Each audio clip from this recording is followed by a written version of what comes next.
అన్నదాత అన్నదాత మీ అన్నదాత, చెమటోడ్చి ఆహారాన్నందించే రైతన్నా, అనునిత్యం నీ కండదండగా నిలిచే నేస్తం ఎవరన్నా. అన్నదాత అన్నదాత మీ అన్నదాత.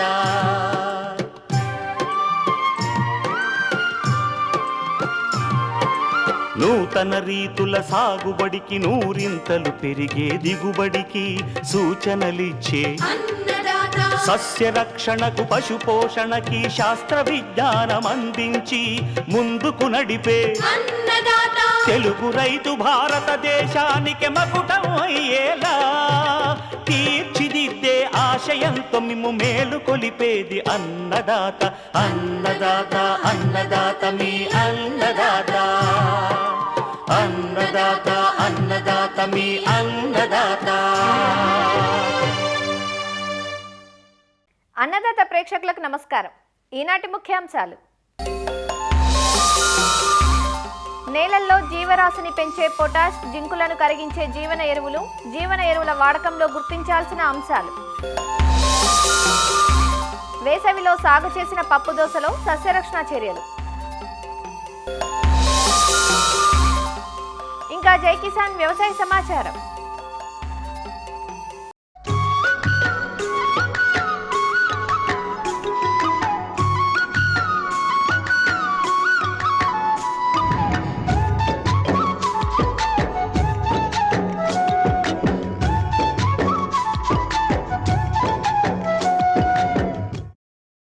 మనం సాగు చేసే నేలల్లో సేంద్రియ పదార్థాన్ని, జీవరాశిని పెంపొందించడానికి తప్పనిసరిగా మన వ్యవసాయంలో జీవన ఎరువులను భాగం చేయాలని నిన్న మొన్నటి అన్నదాతలో తెలుసుకున్నాం కదా. నత్రజని స్థిరీకరించే రైజోబియం, అజటోబాక్టర్, అజోస్పైరిల్లం జీవన ఎరువులు, అలానే భాస్వరాన్ని కరిగించే సూడోమోనాస్, బాసిల్లస్, మైకోరైజా జీవన ఎరువుల గురించి తెలుసుకున్నాం. నత్రజని, భాస్వరమే కాక పొటాష్, జింకులను కరిగించే జీవన ఎరువులు కూడా ఇటీవల లభ్యమవుతున్నాయి. ఇవన్నీ విడివిడిగానే కాక అన్ని పోషకాలు కలగలిసిన మిశ్రమం రూపంలోనూ మార్కెట్లో లభ్యమవుతున్నాయి. అయితే ఏ ఎరువులు వాడినా అవి బాగా పనిచేయాలంటే మాత్రం తప్పనిసరిగా సేంద్రియ ఎరువులతో కలిపి మాత్రమే వాడుకోవాలని, రసాయన ఎరువులతో కలిపి వాడితే పనిచేయవన్నది శాస్త్రవేత్తల సూచన. మరి పొటాష్, జింక్ కరిగించే జీవన ఎరువులు, జీవన ఎరువుల వాడకంలో కొన్ని ముఖ్య సూచనల గురించి రాజేంద్రనగర్లోని ప్రొఫెసర్ జయశంకర్ తెలంగాణ రాష్ట్ర వ్యవసాయ విశ్వవిద్యాలయం మైక్రోబయాలజీ శాస్త్రవేత్త డాక్టర్ ఎస్ త్రివేణి నుంచి ఇవాల్టి అన్నదాతలో తెలుసుకుందాం. ఈరోజు మనం వ్యవసాయంలో పొటాషియం కరిగించే సూక్ష్మజీవులు, అలాగే జింకును కరిగించే జీవన ఎరువుల గురించి తెలుసుకుందాం. చాలామంది రైతులు పంట పొలాల్లో పొటాషియం ఎరువులు వాడుకోవట్లేదు.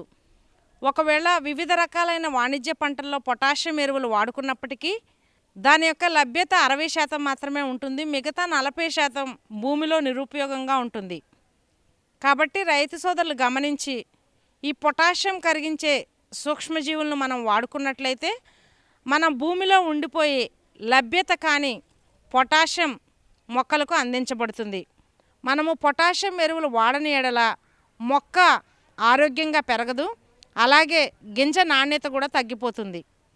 కాబట్టి రైతు సోదరులు గమనించవలసింది ఏంటంటే విత్తన శుద్ధి ద్వారా కానీ లేకపోతే నేల ద్వారా కానీ ఈ పొటాషియం ఎరువులను అన్ని పంటల్లో వాడుకున్నట్లయితే నిరుపయోగంగా ఉన్న పొటాషియంను మనం మొక్కలకు అందించుకోవచ్చు. అదే రకంగా జింకును కరిగించే సూక్ష్మజీవులు, మనకు జింకు చాలా తక్కువ మోతాదులో మొక్కకు అవసరం అవుతుంది. మరి ముఖ్యంగా మన తెలంగాణ ప్రాంతంలో పండించుకునే వరి అన్ని పొలాల్లో జింకు లోపానికి లోబడుతుంది. జింకు లోపాన్ని గమనించడానికి ఆకును పట్టుకుని విరిచినట్లయితే టక్ అనే సౌండ్తో పెలుచుగా ఉండి ఆకులన్నీ విరిగిపోతాయి. ఈ జింకు లోపం గమనించినప్పుడు రైతు సోదరులు జింకు పైపాటుగా వేసుకోవడం వల్ల వెంటనే మనకు మొక్కకు లభ్యత కాదు. కాబట్టి రైతు సోదరులు ఇది గమనించి జింకును కరిగించే జీవన ఎరువులను మనం పంట పొలాల్లో వేసుకున్నట్లయితే జింకు మొక్కలకు లభ్యతలోనికి వస్తుంది. అంతేకాకుండా మన పంట పొలాలు ఆరోగ్యకరంగా ఉంటాయి. జింకు లోపం మరీ ఎక్కువగా ఉంటే జింక్ సల్ఫేట్ 2 గ్రాములు లీటర్ నీటికి కలిపి మనం మొక్కలకు పైపాటుగా పిచికారీ చేసుకోవచ్చు. దానికన్నా ముందుగా విత్తనంతో పాటే ఈ యొక్క జింకును కరిగించే సూక్ష్మజీవులను జీవన ఎరువులుగా వాడుకున్నట్లయితే మనకు పంట పొలాల్లో జింకు లోపాన్ని తగ్గించుకోవచ్చు. మనకు కన్సోర్షియం అని నత్రజని, భాస్వరం, పొటాషియము 3 ఒకే జీవన ఎరువులో ఉన్నట్లు మనకు దొరుకుతున్నాయి, లభ్యతలోకి వచ్చాయి. కాబట్టి ఈ యొక్క కన్సోర్షియంను మనము పంట పొలాల్లో జీవన ఎరువు విత్తన శుద్ధి ద్వారా వాడుకున్నట్లయితే వివిధ రకాలైన పోషకాలు లభ్యతలోనికి వచ్చి భూమి యొక్క ఆరోగ్యం కాపాడుతూ మొక్క యొక్క పెరుగుదలకు దోహదం చేస్తూ అలాగే సేంద్రియ పద్ధతిలో పండించుకునే ఏ పంటలోనైనా ఈ జీవన ఎరువులను వాడుకున్నట్లయితే పంట ఆరోగ్యంగా ఉంటుంది, మనం తినే ఆహారం కూడా ఆరోగ్యంగా ఉంటుంది, వివిధ రకాల కూరగాయల పంటల్లో నిల్వ శక్తి కూడా పెరుగుతుంది. మొక్కకు ఆరోగ్యాన్ని ఇచ్చే ఏదైనా జీవన ఎరువుని కానీ విత్తన శుద్ధికైతే 200 గ్రాముల ఎకరానికి, అలాగే జీవన ఎరువులను నేల ద్వారా వేసుకునే పద్ధతిలో 1 ఎకరానికి సరిపడా 2 కిలోలను 200 కిలోల సేంద్రియ ఎరువులో పశువుల ఎరువు కానీ లేకపోతే వర్మీ కంపోస్ట్ కానీ లేకపోతే 200 కిలోల నల్లమట్టి కానీ లేకపోతే 200 కిలోల ఇసుకను కానీ ఈ 2 కిలోల జీవన ఎరువుతో కలిపి వారం రోజులు లేకపోతే 15 రోజులు నీడగా ఉండే చెట్టు దగ్గర పెట్టుకుని నీళ్లు చిలకరిస్తూ పెంచుకుని పంట పొలాల్లో వేసుకుంటే లభ్యత మంచిగా ఉంటుంది. ఒకవేళ మీ దగ్గర సమయం లేకపోతే ఈ 200 కిలోల పశువుల ఎరువుతో 2 కిలోల జీవన ఎరువును కలుపుకుని సాళ్ల వెంబడి వేసుకోవచ్చు, అలాగే భూమిలో వెదజల్లుకోవచ్చు. దానివల్ల విత్తనం విత్తగానే ఈ యొక్క వేరుకు ఈ యొక్క సూక్ష్మజీవులు పట్టుకుని పోషకాలను లభ్యతలోకి తీసుకొని వస్తాయి. ఒకవేళ ఘన పదార్థంలో కాకుండా జీవన ఎరువులు ద్రవ రూపంలో దొరికితే అది 1/2 లీటర్ వరకు మనం ఎకరానికి వాడుకోవాల్సి ఉంటుంది.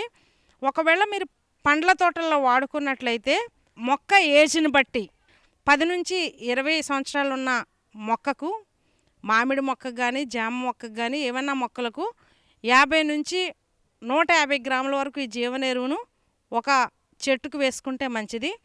విత్తుకునేప్పుడు మాత్రం అలాగే విత్తుకున్న తర్వాత 5 సంవత్సరాల లోపు మనం 50 గ్రాముల ఏదైనా జీవన ఎరువును మన పండ్ల తోటల్లో వాడుకోవాలి. ఒకవేళ రైతు సోదరులకు ఈ డ్రిప్ విధానంలో ఎరువులను ఇస్తుంటే 1/2 లీటర్ల ఈ లిక్విడ్ బయో ఫర్టిలైజర్ని 200 లీటర్ల నీటిలో కలుపుకుని ఏ పంటకైనా మనం అందించుకోవచ్చు. ఈ వివిధ రకాలైన ఏదైనా జీవన ఎరువు విత్తన శుద్ధి ద్వారా వాడేటప్పుడు 24 గంటల నుంచి 48 గంటల లోపు వివిధ రకాలైన రసాయనాలు విత్తనానికి పట్టించుకుని విత్తుకునే అర్ధగంట ముందు మాత్రమే ఈ జీవన ఎరువును విత్తనానికి పట్టించుకుని అర్ధగంట నీడలో ఆరబెట్టుకుని విత్తుకోవాలి. మొట్టమొదటిగా జీవన ఎరువులు కొనుగోలులో తీసుకోవాల్సిన జాగ్రత్తలు, ఎందుకంటే జీవన ఎరువులు అనేవి బ్రతికున్న సూక్ష్మజీవులు కాబట్టి మీరు ఈ జీవన ఎరువులను నాణ్యతా ప్రమాణాలు పాటించే ప్రయోగశాలల నుంచి ఖరీదు చేసుకుంటే మంచిది. ఒకవేళ నాణ్యతా ప్రమాణాలు పాటించిన ఎడల ఈ యొక్క బ్రతికున్న సూక్ష్మజీవులు మనకు సజీవంగా ఉండవు కాబట్టి అటువంటి జీవన ఎరువులు మన పంట పొలాల్లో వేసినా కూడా అవి మనకు మొక్కకు లాభం చేకూర్చవు. జీవన ఎరువు తయారైన తేదీ మరియు అది ఎంత గడువు వరకు వాడుకోవాలి తప్పనిసరిగా రైతులు చూసుకోవాలి. జీవన ఎరువు ప్యాకెట్ మీద ఏ పంటకు వేసుకోవాలి, అది 6 నెలలు మాత్రమే పనిచేస్తుంది ఉత్పత్తి చేసిన తర్వాత, మరీ ముఖ్యంగా ఏ విధానంలో పంట పొలాల్లో వేసుకోవాలని ఆ జీవన ఎరువు ప్యాకెట్ మీద రైతు సోదరులు గమనించాలి. ఒకవేళ మీరు జీవన ఎరువు ఒక 2 నెలల ముందు పంటకాలంలో ముందు కొనుగోలు చేస్తే కనుక ఆ జీవన ఎరువును సేంద్రియ ఎరువులో కలుపుకుని మీరు దాచిపెట్టుకోవచ్చు. లేకపోతే మన పంట పొలాల్లో చల్లని ప్రదేశంలో గడువు తేదీ వరకు మనము నిల్వ ఉంచుకోవచ్చు. ఈ జీవన ఎరువును మనము కలుపు మందులతో కలిపి వాడకూడదు. ఈ జీవన ఎరువులను ఎప్పుడూ సేంద్రియ ఎరువులతో కలిపి మాత్రమే వాడుకోవాలి. రసాయన ఎరువులతో కానీ రసాయన పురుగు మందులతో కానీ అలాగే తెగుళ్ళ మందుతో కానీ కలిపి వాడుకున్నట్లయితే ఈ జీవన ఎరువులు పనిచేయవు. కొంతమంది రైతు సోదరులు ఏం చేస్తారంటే లేబర్ ఖర్చు తగ్గించుకోవచ్చని అన్ని ఎరువులతో పాటు కలిపి వేస్తారు. అప్పుడు ఈ జీవన ఎరువులు పనిచేయవు. ఈ జీవన ఎరువులను వేసుకున్నప్పుడు తప్పనిసరిగా మనము 10 నుంచి 25% వరకు రసాయన ఎరువులను తగ్గించుకుని వాడుకోవాలి. రైతు సోదరులు ఈ యొక్క సూచనలన్నీ గమనించి తగిన సమయంలో తగిన పద్ధతుల్లో వాడుకున్నట్లయితే పంటకు ఆరోగ్యము, అలాగే నేల కూడా ఆరోగ్యంగా ఉంటుంది. ప్రొఫెసర్ జయశంకర్ తెలంగాణ రాష్ట్ర వ్యవసాయ విశ్వవిద్యాలయంలో సూక్ష్మజీవ శాస్త్రం ద్వారా ఉత్పత్తి చేస్తున్న అన్ని విధాల జీవన ఎరువులను పొందవచ్చు. మనం ఈ జీవన ఎరువులను రైతుకి అందుబాటులో సంవత్సరం అంతా ఉంచాము. మా యొక్క ఫోన్ నెంబర్కు సంప్రదించినట్లయితే ఒకవేళ మీరు హైదరాబాద్ రాకపోయినా ట్రాన్స్పోర్ట్ ద్వారా కానీ మీ ఊరికి చేర్చుతాము. కాబట్టి ఈ జీవన ఎరువులకు కావలసిన వారు సంప్రదించవలసిన చిరునామా జీవన ఎరువుల ఉత్పత్తి కేంద్రం, వ్యవసాయ కళాశాల, ప్రొఫెసర్ జయశంకర్ తెలంగాణ వ్యవసాయ విశ్వవిద్యాలయం, రాజేందర్ నగర్. సంప్రదించవలసిన ఫోన్ నెంబర్ 70324539. ప్రతి జీవన ఎరువు మా దగ్గర కిలో 100 రూపాయలు మాత్రమే. ఒకవేళ మీకు లిక్విడ్ బయో ఫర్టిలైజర్ కావాలంటే, ద్రావక జీవన ఎరువు కావాలంటే 1 ఎకరానికి సరిపడా 1/2 లీటర్ జీవన ఎరువును 150 రూపాయలకు పొందవచ్చు.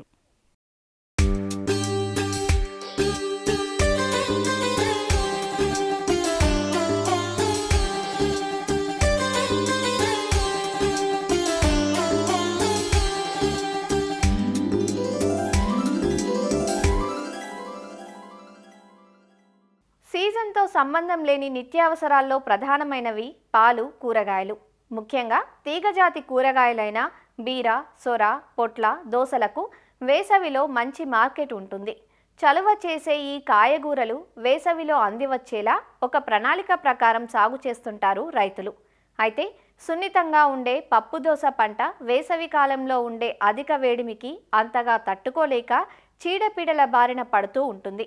వేసవి పప్పుదోసను ఆశిస్తున్న చీడపీడలు నివారణకు పాటించాల్సిన సస్యరక్షణ యాజమాన్యం గురించి సూచిస్తున్నారు సంగారెడ్డి జిల్లా జహీరాబాద్ DDS కృషి విజ్ఞాన కేంద్రం సస్యరక్షణ శాస్త్రవేత్త ఎన్ స్నేహలత. ప్రస్తుతం తీగజాతి పంటల్లో చూసుకున్నట్లయితే తక్కువ కాలంలో వచ్చే పంట దోస. అయితే ఈ దోసలో మనం 2 రకాలు చూడవచ్చు. ఒకటి కూర దోస, దాన్నే పప్పు దోస అని అంటాము. ఇంకొకటి పచ్చి దోస అనేది ఉంటుంది. దోస ముఖ్యంగా ఏంటంటే 2 కాలాల్లో మనం సాగు చేస్తూ ఉంటారు రైతులు. వర్షాకాలంలో జూన్, జూలై వరకు విత్తుకుంటారు. అలాగే ఎండాకాలంలో కూడా డిసెంబర్ నుంచి మార్చ్ మాసం వరకు కూడా సాగు చేస్తూ ఉంటారనమాట. ముఖ్యంగా ఈ దోస పంటలో చూసుకున్నట్లయితే మనకి 2 నుంచి 4 ఆకులున్న దశలో గనక గమనించకపోతే ఏంటంటే మొగ పువ్వులు, ఎండాకాలంలో ఏంటంటే ఎండ ఎక్కువ ఉండడం వలన మొగ పువ్వులు వచ్చే అవకాశం ఉంటుంది.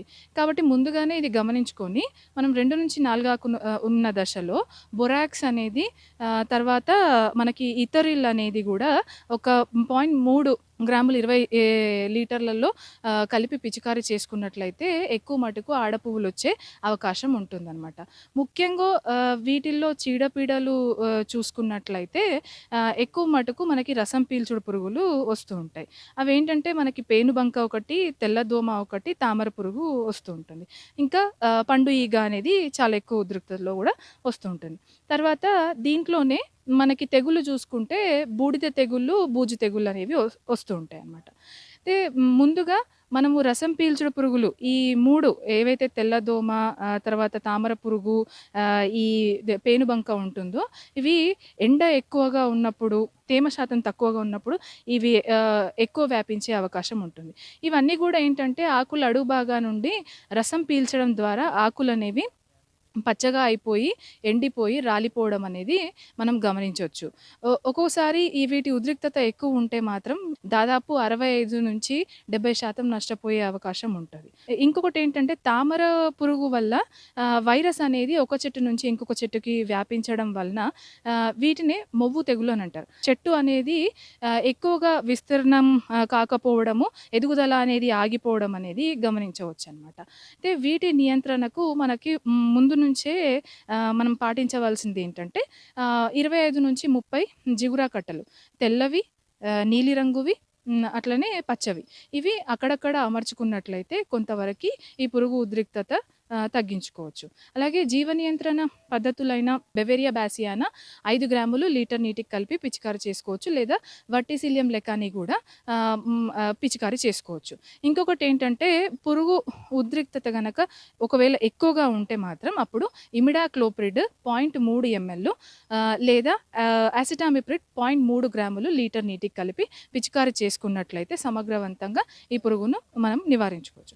ఇంకోటి ఏంటంటే పండు ఈగ ఇవి కాయలు వస్తున్న స్టేజ్లో, అంటే కాయ పక్వానికి ఉన్న స్టేజ్లో వీటి యొక్క రెక్కల పురుగు గుడ్లు పెట్టడం ద్వారా పొదిగిన పిల్ల పురుగులు అనేవి కాయలోని గుజ్జు మొత్తం తినేయడం ద్వారా అనేక రకాల శిలీంధ్రాలు అనేవి ఆ రంధ్రాల నుండి వ్యాపించి మొత్తం కాయ అంతా కుళ్ళిపోవడం ఒకటి, తర్వాత దుర్వాసన రావడం అనేది గమనిస్తూ ఉంటాం అనమాట. పిల్ల పురుగులు ఏవైతే ఉంటాయో అవి మట్టిలో పడి కోశిష్ట దశలు మట్టిలో జరుగుతాయి కనుక వీటిని ఎట్లా అంటే మనం ముందు నుండే ఈ పురుగు ఉనికిని గమనించుకొని వీటికి సంబంధించిన ఫ్రూట్ ఫ్లై ట్రాప్స్కి, అంటే ఈ కూరగాయల్లో పెట్టే ఫ్రూట్ ఫ్లై ట్రాప్స్ ఏవైతే ఉంటాయో అవి 25 నుంచి 30 వరకు ఎకరానికి అక్కడక్కడ అమర్చుకోవడం ద్వారా పురుగుని మనము నివారించుకోవచ్చు ఒకటి. ఇంకోటి ఏంటంటే వేపపిండి అనేది వేస్తూ మనం మట్టిని కదిపినట్లయితే ఈ కోశిష్ట దశలు అనేది సూర్యరశ్మికి ఆకర్షితమై ఎండిపోవడం అనేది జరుగుతూ ఉంటుంది అనమాట. అలా కూడా నివారించుకోవచ్చు. 100 గ్రాముల బెల్లము, 100 ml మలాతియాను 10 లీటర్ల నీటిలో కలిపి అక్కడక్కడ మనము గిన్నెలలో పోసుకొని పెట్టుకున్నట్లయితే పండు ఈగ రెక్కల పురుగులు ఏవైతే ఉంటాయో ఆకర్షితమై పడిపోవడం ద్వారా కూడా మనం నియంత్రించుకోవచ్చు. తెగుళ్ళు చూసుకున్నట్లయితే వీటిలో బూడిద ఇంకా బూజు తెగులు చాలా ఎక్కువగా వస్తూ ఉంటాయి. బూజు తెగులు ఏవైతే ఉంటాయో ఆకుల అడుగు భాగాన మనకి పౌడర్ మాదిరిగా ఏర్పడుతూ ఉంటుంది. అలాగే ఆ ఆకుల పైన ఏంటంటే పచ్చగా అయిపోయిన మచ్చలు ఏర్పడడం జరుగుతుంది.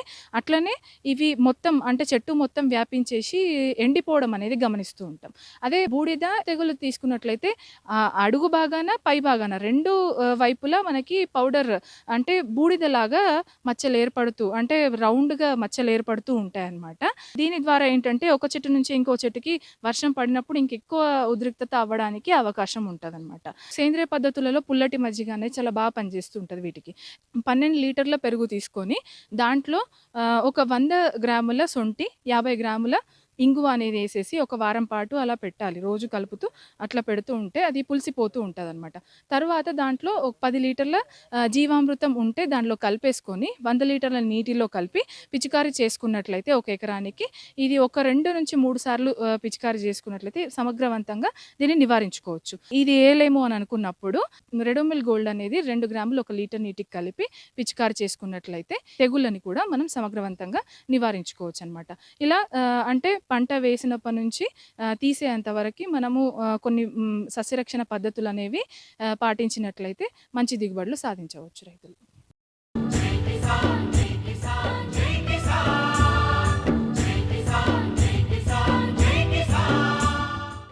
వ్యవసాయ సమాచారం ఇప్పుడు జై కిసాన్లో చూద్దాం. మెదక్ జిల్లాలో యాసంగి ధాన్యం కోతలు ముమ్మరంగా సాగుతున్నాయి.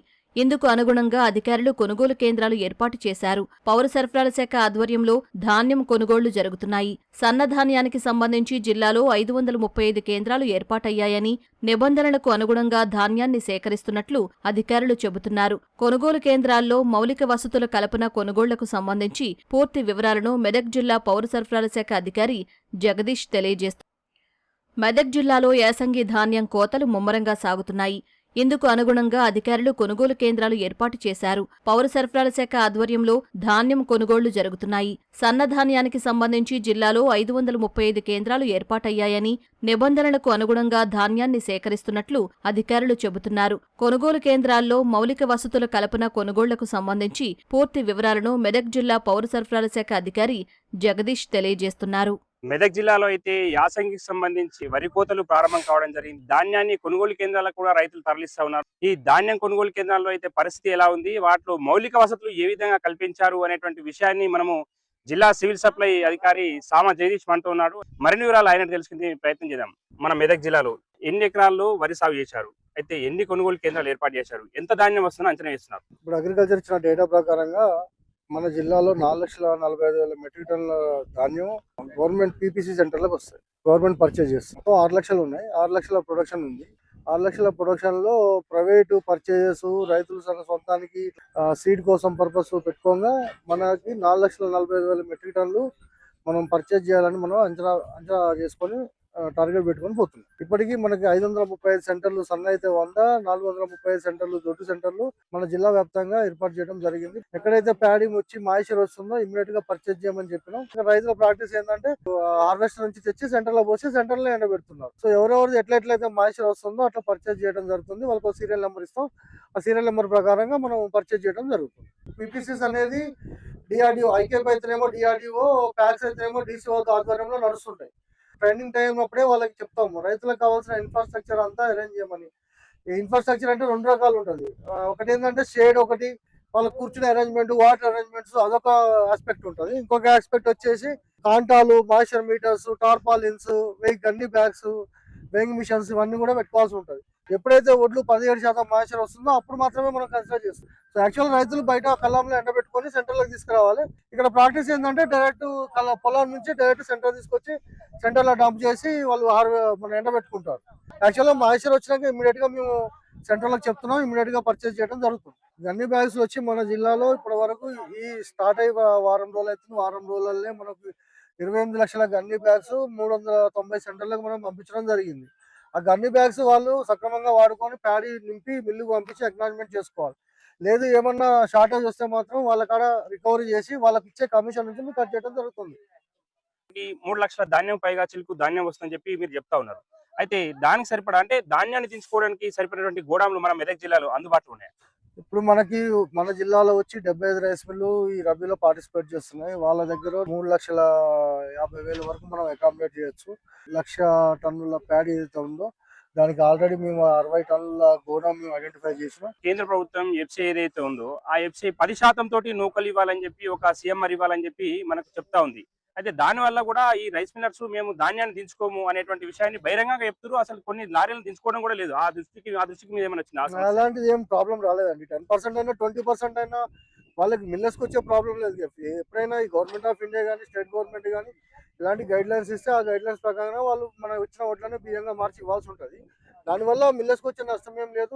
10% అయినా 25% అయినా వాళ్ళ దాంట్లో వాళ్ళ ప్యాడీ నుంచి వాళ్ళకి కట్ అవుతుంది. కాబట్టి అది ఇష్యూ కాదు. నాకు తెలిసి 2,389 రూపాయలు గ్రేడేకి, 2,369 రూపాయలు కామన్కి మనం గవర్నమెంట్ ఆఫ్ ఇండియా రేటు నిర్ధారించడం జరిగింది. ప్లస్ 500 రూపీస్ సన్నానికి బోనస్ స్టేట్ గవర్నమెంట్ ఇవ్వడం జరుగుతుంది. సో దళారులను నమ్మి మీరు మోసపోవద్దు. గవర్నమెంట్ ఏర్పాటు చేసిన కొనుగోలు సెంటర్ వినియోగించుకొని మద్దతు ధర పొందాల్సిన రిక్వెస్ట్ చేస్తున్నా. ఇదేంటి ఇక్కడ తాజా పరిస్థితి. అయితే ఈ రైతులు ఎవరు కూడా ఆరుగాలం కష్టపడి పండించినటువంటి పంటను కూడా దళారులను ఆశ్రయించి అమ్ముకోదని ప్రభుత్వం ఏర్పాటు చేసినటువంటి కొనుగోలు కేంద్రాల్లోనే ధాన్యం అమ్ముకోవాలని చెప్పి ఇక్కడ సివిల్ సప్లై అధికారులు చెప్తుంది. శేఖర్, మెదక్ జిల్లా, పాతూరు నుండి. నెల్లూరు జిల్లాలో ఎడగారు పంటకు సాగునీటి విడుదలకు అధికారులు ప్రణాళికలు సిద్ధం చేశారు. సోమశిల, కండలేరు జలాశయాలలో నీరు సమృద్ధిగా ఉండడంతో జిల్లాలో ఎడగారు పంటకు 2 జలాశయాల పరిధిలో సాగునీరు ఇస్తున్నట్లు జిల్లా సాగునీటి సలహా మండలి సమావేశంలో నిర్ణయించడం జరిగిందని జలవనరుల శాఖ ఎస్సీ దేశీ నాయక్ తెలిపారు. నెల్లూరు జిల్లాలో 2వ పంటకు సోమశిల ఆధారంగా ఉన్నటువంటి పంటల కాలువలకి, తర్వాత కండలేరు ప్రాజెక్టు కింద ఆధారమైన కాలువలకు ఐఏబీ మీటింగ్ కండక్ట్ చేయడం జరిగినది.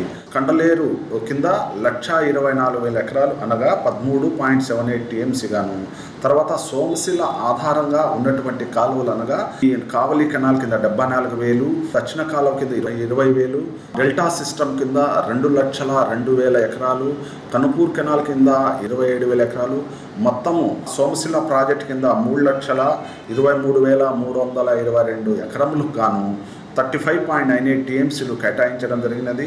అదే కండలేరు కింద 1,24,000 గాను 13.78 టీఎంసీ కేటాయించడం జరిగింది. టోటల్ 2వ పంటకు గాను కండలేరు కింద, సోమశిల కింద మొత్తము 4,57,322 ఎకరములకు 49.76 టీఎంసీలుగా కేటాయించడం జరిగినది. మరిన్ని విభిన్న అంశాలతో రేపటి అన్నదాతలో మళ్ళీ కలుసుకుందాం. నమస్కారం. అన్నదాతలు తమ సందేహాలు, సమస్యలను 1-800-425-4085 టోల్ ఫ్రీ నంబర్లో ఉదయం 10 నుంచి 11 గంటల మధ్య పని దినాలలో సంప్రదించగలరు. ఈ కార్యక్రమాన్ని యూట్యూబ్లో www.youtube.com/అన్నదాత ఈటీవీ లింక్ ద్వారా వీక్షించవచ్చు.